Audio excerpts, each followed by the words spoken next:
Hoy os traigo dos historias con derecho. Espero que os guste. La segunda es la del título. La primera historia de hoy se titula, Tía con derecho destruye nuestra casa, descuida a nuestras mascotas y se niega a pagar por nada. Esto ocurrió hace bastante tiempo, cuando yo tenía 9 o 10 años. La vida de mi tía no era muy estable en aquel entonces, y su casa se había quemado, por lo que no era habitable. Mi madre, como buena hermana, ofreció a mi tía y a sus hijos quedarse en nuestra casa durante el verano, mientras nosotros viajábamos al otro lado del estado para visitar a mi papá, un viaje que habíamos aplazado varias veces. Lo único que mi tía debía hacer era mantener la casa limpia, sacar la basura, alimentar a nuestros 2 gatos y al perro, cambiar la arena de los gatos y, en general, no destrozar el lugar. Además, tanto mi hermana como yo dejamos claro que sus hijos, de 5 y 6 años en ese momento, no podían entrar en nuestras habitaciones. No había razón para que lo hicieran, ya que dormirían en la habitación extra, y mi tía ocuparía el cuarto de mi madre. No tenían que pagar alquiler, solo debían cumplir con las reglas que mi madre estableció, y podrían quedarse en nuestra casa durante los 2 meses que estaríamos fuera. Todo parecía bastante razonable, ¿no? Sin embargo, cuando regresamos después de esos 2 meses, encontramos la casa en un estado deplorable. Olía a tabaco y estaba infestada de moscas. Creímos que se cansaron de que la alarma de humo se activara, y en lugar de fumar afuera, dejaron la puerta de la terraza abierta, lo que permitió que la casa se llenara de insectos. Dejaron de limpiar la arena de los gatos, no sacaban la basura y tampoco paseaban al perro, por lo que éste tuvo que hacer sus necesidades en la terraza, y nunca lo limpiaron. Nos encontramos con los comederos de nuestras mascotas llenos de pienso barato, a pesar de que mi madre les había dejado dinero para comprar el alimento que estaban acostumbrados. Pero lo que más me molestó, siendo un niño de 10 años, fue que los niños entraron en mi habitación. Tenía una mesa con una colección de Legos que había armado con mi padre, y todo estaba destrozado. Como si eso no fuera suficiente, también arruinaron un avión de madera que había construido con mi abuelo.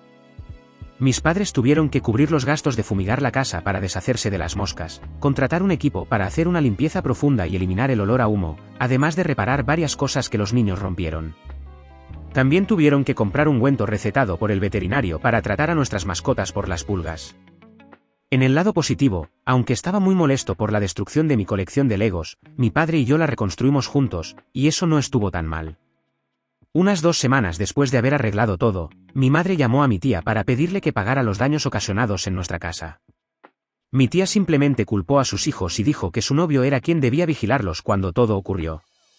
Solo dijo "lo siento mucho" y colgó. Después de eso, no volvió a responder ninguna llamada.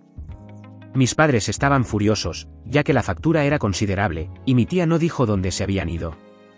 Más tarde nos enteramos de que se había mudado con su madre. Mis abuelos le habían dejado un pequeño apartamento encima del garaje de su casa, pero no de manera gratuita. Mi madre habló con mi abuela y le contó lo que había sucedido.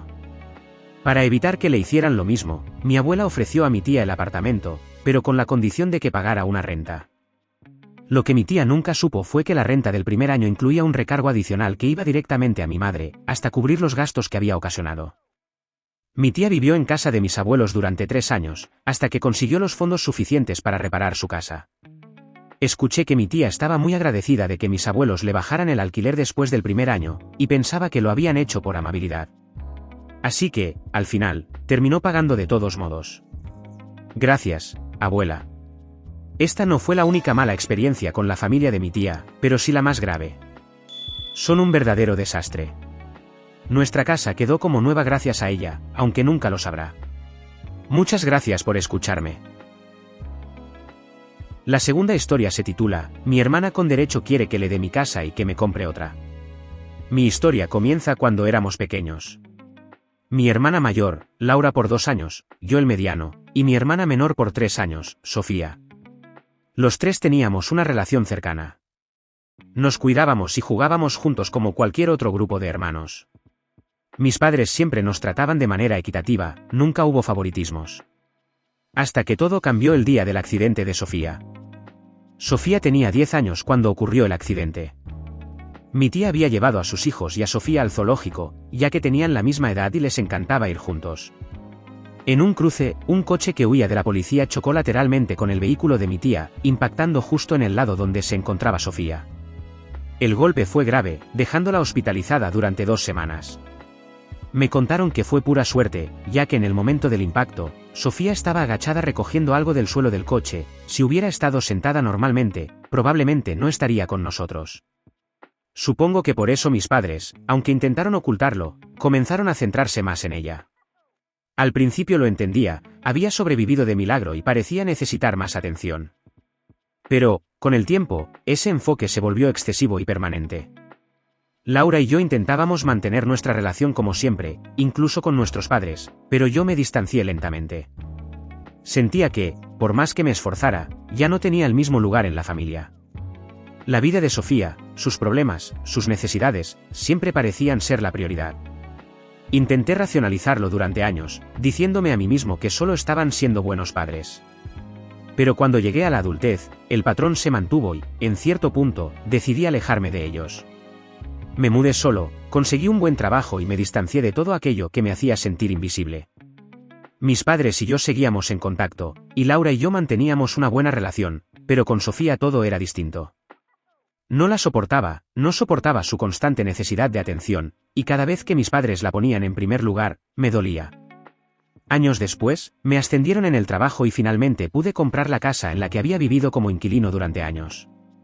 Fue un logro enorme para mí, pero decidí no contárselo a nadie, excepto a Laura. Sabía que, si se lo decía a mis padres o a Sofía, comenzarían con más exigencias, y lo único que quería era disfrutar de ese logro en paz. Un día, recibí una llamada de mis padres. Me pidieron un favor, Sofía estaba pasando por un momento difícil y necesitaba ayuda. Al parecer, su novio la había engañado y dejado, lo que la llevó a una profunda depresión. Perdió su trabajo y no tenía dónde ir. Mis padres, por supuesto, se lo estaban tomando muy en serio y me pidieron que cuidara de ella, aunque solo por un tiempo. No quería hacerlo, para ser sincero, pero lo hice por mis padres. Pensé que quizás esta vez Sofía realmente necesitaba ayuda, y después de todo, es mi hermana. Cuando llegó, la situación era incómoda desde el principio. Ella no trabajaba y, a pesar de estar recibiendo terapia, no veía mucho progreso. Me pedía dinero regularmente, diciéndome que cuando mejorara me lo devolvería. Yo, de buena fe, le daba lo que podía, pensando que estaba ayudando a alguien que de verdad lo necesitaba. Lo que no sabía en ese momento era que nuestros padres también le estaban dando dinero. Hay una frase que dice, no tengo pruebas, pero tampoco dudas, no recuerdo cuándo, pero empecé a sospechar que su depresión no era tan grave como ella lo hacía parecer. Usaba la situación para manipularnos a todos, jugando con nuestra compasión para obtener dinero y atención. Había convertido su vida en una farsa de problemas para sacar provecho de todos. La gota que colmó el vaso fue cuando se enteró de que yo era el propietario de la casa, no sé cómo, supongo que buscó entre mis papeles y lo descubrió. Un día, en medio de una discusión, me exigió que le diera la casa. Me dijo que, dado que ella estaba pasando por un mal momento, lo justo era que yo me comprara otra y la dejara quedarse con esta. No podía creer lo que estaba escuchando después de todo lo que había hecho por ella. ¿Realmente pensaba que tenía derecho a mi casa? Me harté. Le dije que se fuera, que ya no podía seguir aguantando esa situación. Sofía, obviamente, no lo tomó bien, y mis padres intentaron mediar. Pero estaba cansado de que siempre intentaran equilibrar las cosas a su favor. Había llegado a mi límite. En un momento, estuve a punto de cortar todo contacto con mi familia. Estaba tan frustrado, tan agotado de ser siempre el que daba y nunca el que recibía, que pensé en irme del país y no volver nunca. Pero mis padres, por primera vez en mucho tiempo, se dieron cuenta de la magnitud de la situación. Entendieron que estaban perdiéndome y que su favoritismo hacia Sofía nos estaba destruyendo a todos. Decidieron dar un paso atrás y enfrentarse a la realidad de que Sofía no estaba bien, no solo por su supuesta depresión, sino también por su actitud y su sentido de derecho. Esta vez actuaron con firmeza y llevaron a mi hermana a realizarse un chequeo, donde le diagnosticaron trastorno límite de la personalidad y narcisismo. Mis padres se comprometieron con su tratamiento, pero esta vez, sin perjudicarme a mí ni a Laura. Han pasado algunos meses desde entonces. Aunque mantengo cierta distancia, sigo en contacto con ellos. Mis padres están intentando reparar nuestra relación, y aunque no es fácil, aprecio que finalmente estén asumiendo su responsabilidad y hayan reconocido que su favoritismo contribuyó a que mi hermana se convirtiera en la persona que es hoy. No sé qué futuro le espera a Sofía, pero ahora tengo más clara una cosa, mis padres no quieren perdernos.